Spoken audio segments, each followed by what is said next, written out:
দিয়া, তুমি আবার হারিয়ে গেলে।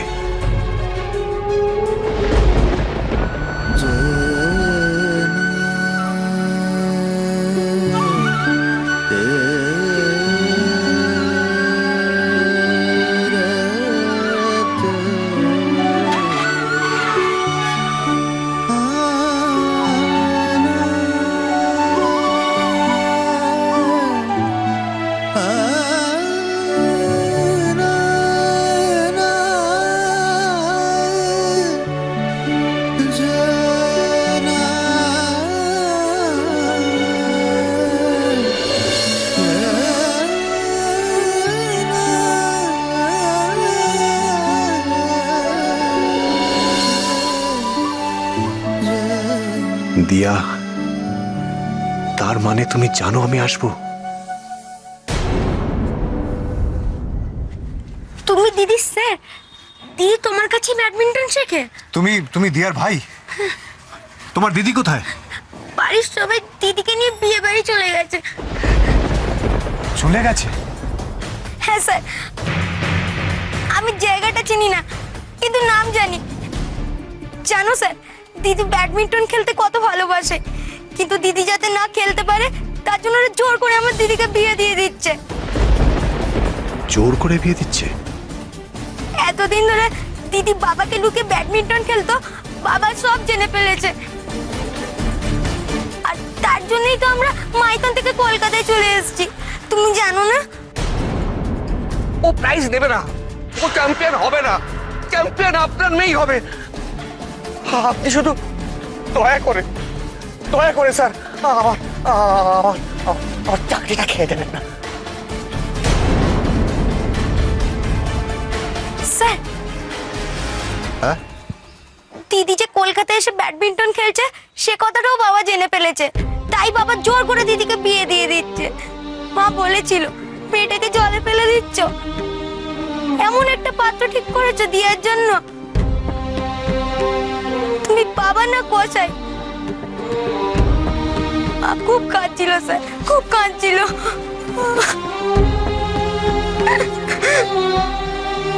সেদিন কি হয়েছে জানো স্যার? বাবা বিষ নিয়ে এসেছিল।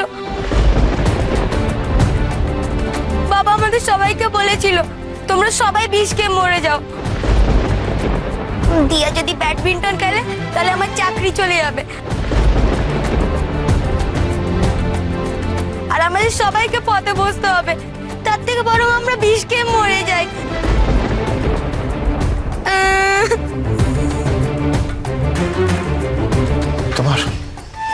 তোমার দিদি? দিদি কেমন চুপ হয়ে গেছে স্যার। আমার দিদি আর আগের মতো হাসে না, কারোর সাথে কথা বলে না।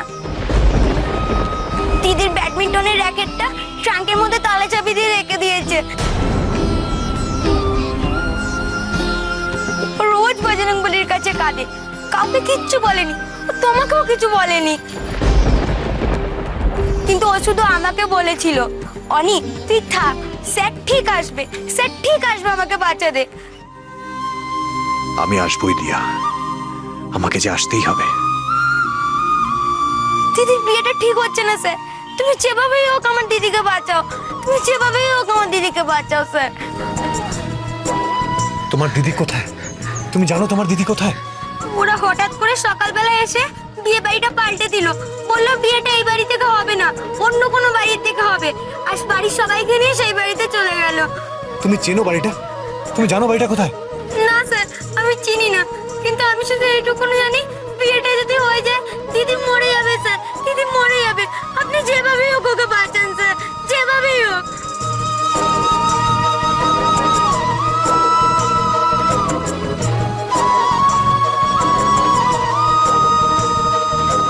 আমি তোমার দিদিকে বাঁচাবো। আমি ওর ব্যাডমিন্টন খেলার স্বপ্ন কখনোই নষ্ট হয়ে যেতে দেব না। আমি বাঁচাবো তোমার দিদিকে। চলো।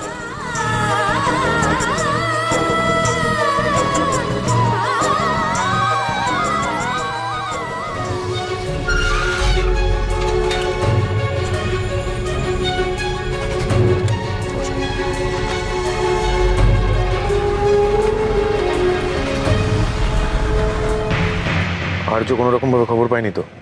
না না, কি করে পাবে? বাবা, কেউ কিছু জানার আগেই তো আমি আত্মীয় স্বজন সবাইকে নিয়ে এ বাড়িতে চলে এসেছি, নতুন বাড়িতে। হ্যাঁ, ও বাড়িতে গেলে কাউকেই খুঁজে পাবে না।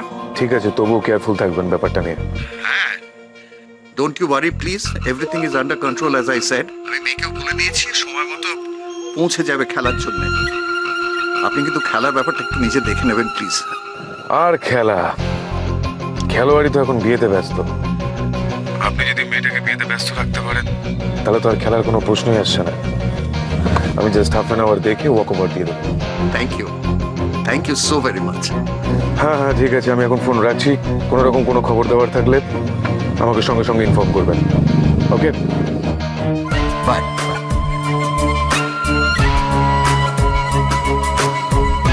আচ্ছা, আই এম ভেরি সরি। আমি তোকে মাথা তুলে দাঁড়াবার আর কোনো সুযোগ দেব না। অনি, আমাদের যত শিগগিরই সম্ভব বিয়ে বাড়িটা খুঁজে বের করতেই হবে।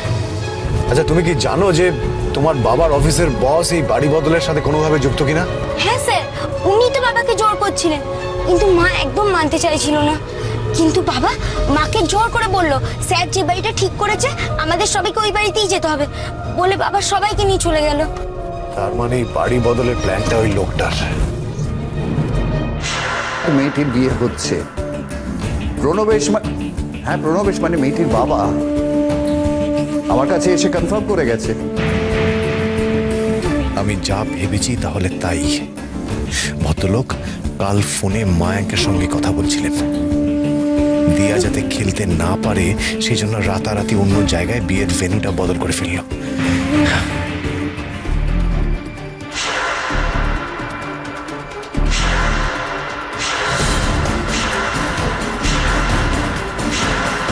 না, মায়াঙ্ক আর ওই লোকটার কনস্পিরেসির শিকার দিয়াকে আমি হতে দেব না।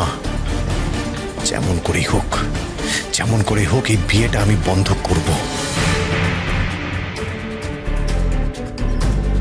আমাদের যত তাড়াতাড়ি সম্ভব বিয়ে বাড়িটা খুঁজে বের করতে হবে অনি। এখানে আমি তোমার দিদির বিয়ে কিছুতেই হতে দেব না। কিন্তু স্যার, আমরা যদি বাড়িটা খুঁজে না পাই? নিশ্চয়ই পাবো। তুমি এত ভয় পাচ্ছ কেন? আমাদের পেতেই হবে। তোর কনস্পিরেসি সব আমার কাছে ধরা পড়ে গেছে মায়াঙ্ক। এবার কিন্তু তুই আর সহজে জিততে পারবি না। দিয়ার বিয়ে তোরা হাজার চক্রান্ত করেও দিতে পারবি না। বরঞ্চ ওকে আমি ঠিক সময় হাজির করে দেবো খেলার কোর্টে, দেখে নিস।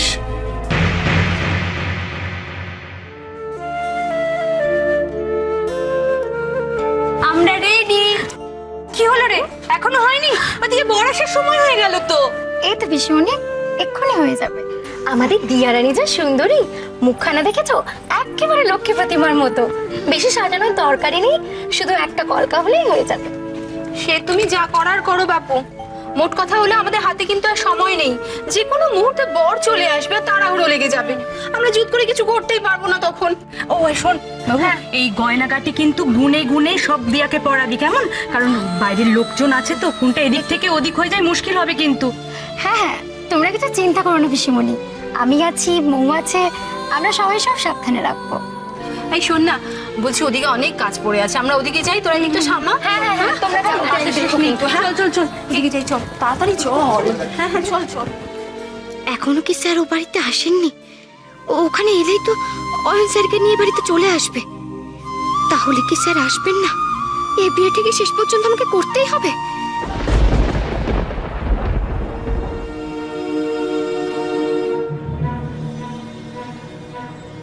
অনি, আমি এখানে গাড়িতে বসছি। তুমি দেখো এই বাড়িতে তোমার দিদির বিয়ে হচ্ছে কিনা। এখান থেকে সোজা খেলার কোর্টে আমি নিয়ে যাবো দিয়াকে। ঠিক আছে স্যার।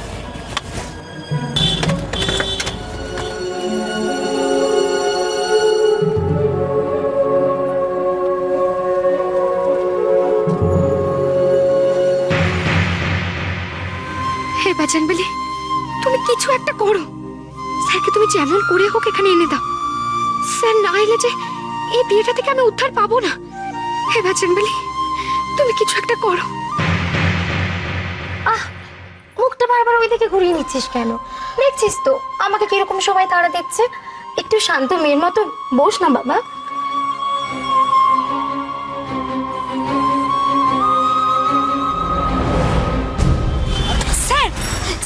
বাড়িটা নয়। ঠিক আছে, তুমি উঠে এসো, অন্য কোথাও দেখছি।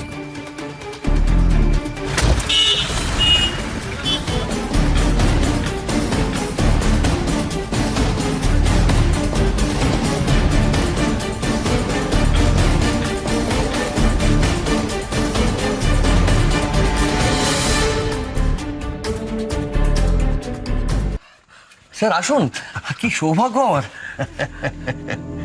আরে বাবা, কন্যাদায় কি শুধু তোমার একার? কন্যাদায় তো আমারও। তোমার মেয়েকে আটকাতে না পারলে যে আমার মেয়ের ব্যাডমিন্টন ক্যারিয়ারটা আটকে যাবে প্রণবেশ। আচ্ছা স্যার, আপনি ম্যাডামকেও তো আনতে পারতেন না। অবশ্য ভুলটা আমারই, আমার আলাদা করে ওনাকে নিমন্ত্রণ করা উচিত ছিল। ওসব বাদ দাও, ওসব বাদ দাও। আগে বলো ওই বাড়িটা তোমার পছন্দ হয়েছে কিনা? তোমার আত্মীয় স্বজনরা সব কি বললো বাড়ি দেখে? কিছু বলেন স্যার? এত সুন্দর বাড়ি পছন্দ না হয় কোনো উপায় আছে? তাছাড়া আমার যা সামর্থ্য করে এত বড় বাড়ি ভাড়া করে এত ধুমধাম করে আমার মেয়ের বিয়ে আমি দিতে পারতাম না। তবে আমার খালি মনে হচ্ছিল যে বাড়ি বদল করলাম এতে কোনো সমস্যা হবে না তো? সমস্যা? হ্যাঁ, সমস্যা তো আছেই। আসল কথা কি জানো, তোমার এই ছোট বাড়ি থেকে তোমার মেয়ের বিয়ে দেওয়া তো সমস্যা না, কি বলো? সেই জন্যই তো এই বড় বাড়িটা আমি ভাড়া নিলাম। আমার একমাত্র খাস পিয়নের মেয়ের বিয়েতে যদি কোনো ত্রুটি থাকে সেটা তো আমার মন মেনে নিত না, খারাপ লাগতো। যাকে ওসব কথা বাদ দাও তো, তুমি বরঞ্চ দেখো যে পাত্রপক্ষ কত দূর এলো, তুমি কি একটু দেখো? আমি দেখছি, আপনি বসুন। না না, আমি বরঞ্চ একটা কাজ করি, আমি বাইরে যাই, গিয়ে দেখি সব অ্যারেঞ্জমেন্টস ঠিকঠাক আছে কিনা। আপনি আবার কষ্ট করে? আরে কোনো কষ্ট নেই, তোমার মেয়ের বিয়ে মানে তো। যাকে আমি দেখছি বাইরেটা, তুমি দেখো ওই পাশটা দেখো।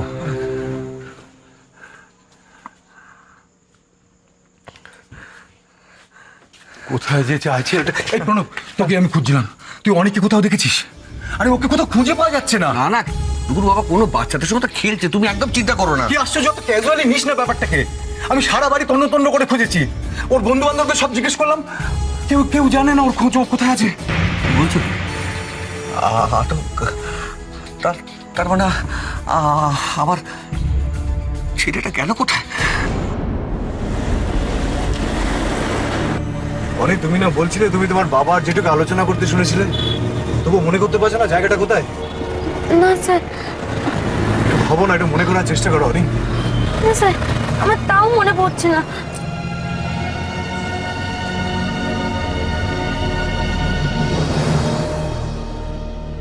তুমি তো সকাল থেকে কিছু খাওনি, খিদে পেয়েছে নিশ্চয়ই। কিছু খাবে? কেক বা চকলেট বা আইসক্রিম? না স্যার, আমি আইসক্রিম। স্যার স্যার মনে পড়েছে, স্যার মনে পড়েছে। মনে পড়েছে? হ্যাঁ স্যার, জেঠু ওই গাড়ির লোকটাকে বরফ কলের দিকে যাওয়ার কথা বলছিল। বরফ কল? Are you sure? Yes sir. চলো।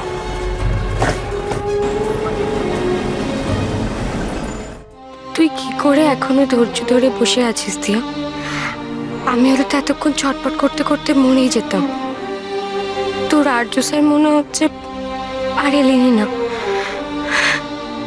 এই বিয়েটা শেষ পর্যন্ত তোকে করতেই হবে। এখানে বজরংবলী মূর্তি কে এনেছে? হ্যাঁ মা, আমি রেখেছি। কেন কেন এনেছিস? বিশ্বাস করিস এখন একে? কেন কাকিমা, বজরংবলী তো আমাদের দেয়ার অনেক ভালো করেছে। এই বয়সে দেখাশোনা করে বিয়ে হয়ে যাচ্ছে, কজনের এমন ভাগ্য হয় বলো? তুমি কি এখনো বাড়ি বদলানোটা নিয়ে রেখে আছো নাকি? কেন কাকিমা, এত বড় বাড়ি, এত জায়গা। না না বৌদি, মা রাগ করেনি, আসলে মা খুব চিন্তা করছে তো তাই এরকম বলছে। মা তুমি চিন্তা করো না, আমি তো বলছি বজরংবলী আমাদের জন্য যা যা ভেবে রেখেছে সেটা ভালোই হবে, তুমি দেখে নিও। আর আমি যদি কোনো বিপদে পড়ি উনি আমাকে বাঁচাতে নিশ্চয়ই আসবে। মা তুমি বুঝতে পারছো তো আমি কার কথা বলছি? কে আসবে? তোর স্যার? কেমন করে সে আসবে? তারও যে আজকে বিয়ে। ছোট সর্বনাশ হয়ে গেছে, তাড়াতাড়ি চলো, অনেকে খুঁজে পাওয়া যাচ্ছে না। তুমি এসব কি বলছো দিদি? অনেকে পাওয়া যাচ্ছে না মানে? ঠিকই বলছি, তাড়াতাড়ি চল, তুই আয়, চলো তো দেখি। ভয়ের কিছু নেই মা, ভাইকে আমি আমাদের বাড়িতে রেখে এসেছি। সেখানে স্যার আসবে আমার খোঁজে, তাকে পথ থেকে নিয়ে আসতে হবে তো। এতক্ষণে নিশ্চয়ই ভাইয়ের সাথে স্যারের দেখা হয়ে গেছে। আপনি আসুন স্যার, আর দেরি করবেন না। আপনার জন্য আমি অপেক্ষা করে আছি, আপনি আসুন।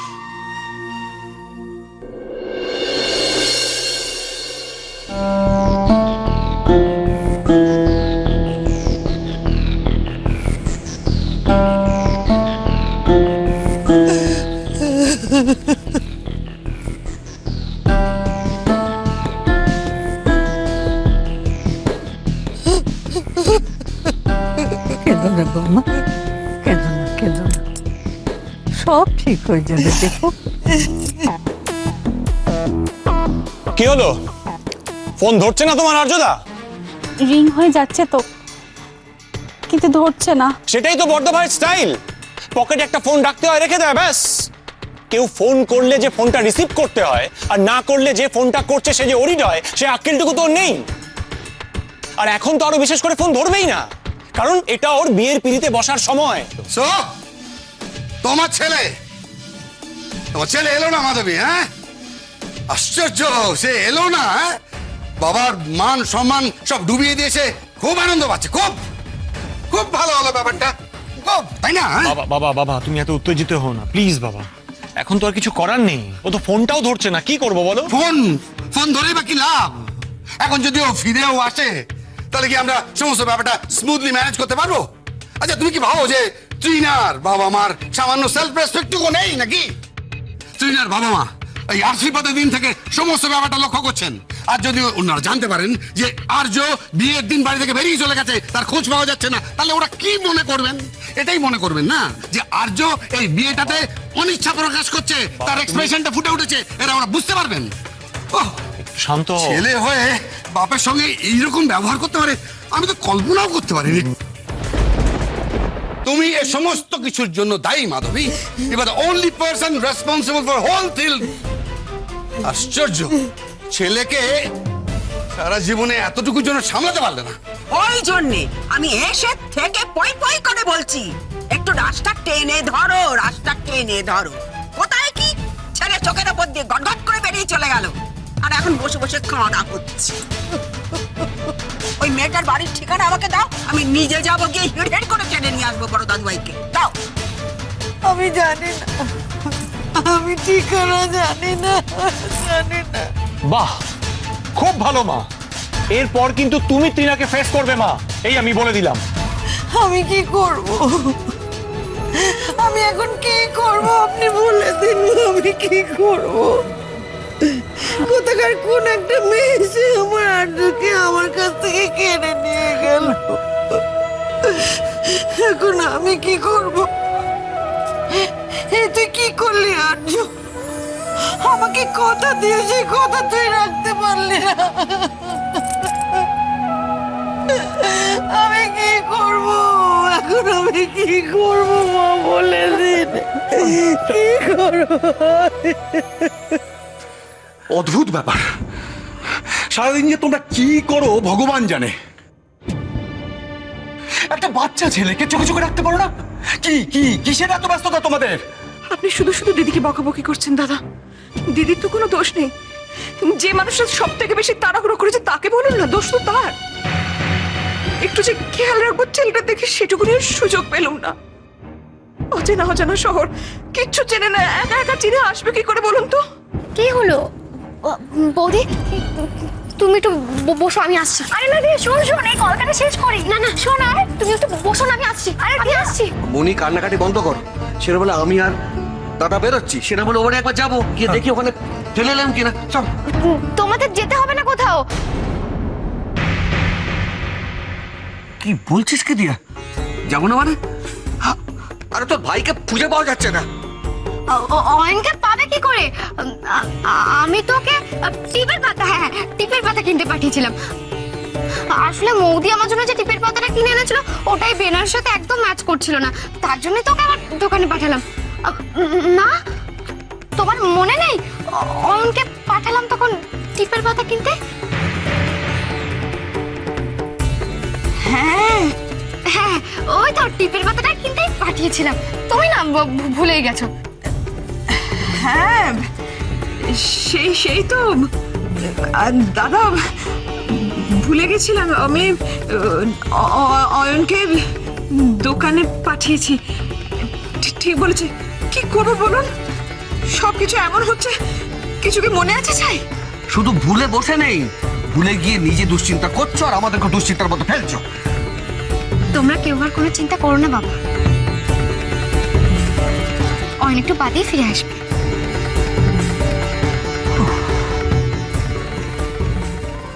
আর ও এবার সব সমস্যার সমাধান করেই ফিরবে।